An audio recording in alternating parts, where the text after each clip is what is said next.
ንስኻ ምስ ሞትካ ድማ መሊሶም ፕሪቶሪያ ክኸዱ እዮም ባይ ዘ ወይ ትረስት ሚ ናይ ሕወሓት ናይ ኩናት መወዳእቱ ጠረጴዛ ኣይክኸውን ንምንታይ ኢኻ ትመውት እዩ ቅድሚ ጠረጴዛ እዚ ኢኮኖም ዝኸውን ዘሎ ህዝቢ ትግራይ ባይ ዘ ወይ ይሰምዕ እዩ ህዝቢ ትግራይ ደይኮነን ዝቃወሞም ዘሎ ህዝቢ ትግራይ እኮ ይተቐበሉን ሕወሓት እኮ ኢምፖዝድ እዩ ብሓይል እኮ ስልጣን ሒዙ ዘሎ ከም ሻዕብያ እኮ እዩ ንሻዕብያ ዝፈቀደሉ ኤርትራ ውለድ እዩ ኣቦታቱ ኣያታቱ ኣሕዋቱ ዝተሰዉ ኤርትራዊ እኮ ንሱ ብነፃነት ክነብር ንሱ ብዲሞክራሲ ክነብር ንሱ ንክለምዕ ንሱ ንክቕየር እዩ እምበር ደኣ በምሓርኛ ተዛራቢ ዝጭቆን ዝነበረ ብትግርኛ ተዛራቢ ክቅተል ዲ ተቃሊሱ that's what looks like ትግራዋይ እውን ብተመሳሳሊ ንሕወሓት ዝደልያ እኮ ንክተድሕኖ ደኣ እምበር ንክተቕትሎ ይኮነን for what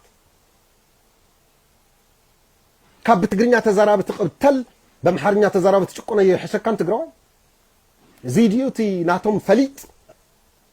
مماتي جقلنت لك الله يكون منجرنا نسمويت هذا ودا مويت لا يموتن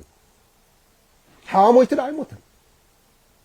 كي تصاصمنا كل غهلق لك الله يكون المقبه هايله دقونا نستنبلو بعد يكون نش 600 دولار زودع غزا اب دبي زغزا هايله ددبيت يتزاربكم اندي